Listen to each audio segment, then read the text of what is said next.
పరిధిలో నిర్మల్ మున్సిపాలిటీలో ఒక ప్లాంటేషన్ డ్రైవ్ తీసుకోవడం జరిగింది.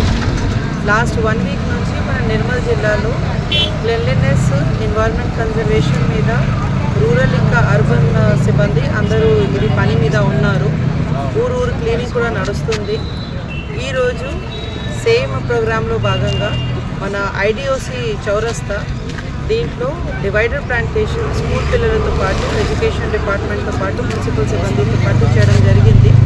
సో నిర్మల్ ప్రజలకి కూడా కోరేది ఏమంటే ప్లాంటేషన్ కాపాడాలి. Wherever possible please plant trees. Environment is very important. అది ఎన్వైరన్మెంట్ సస్టైనబుల్ చేయాలి. Thank you.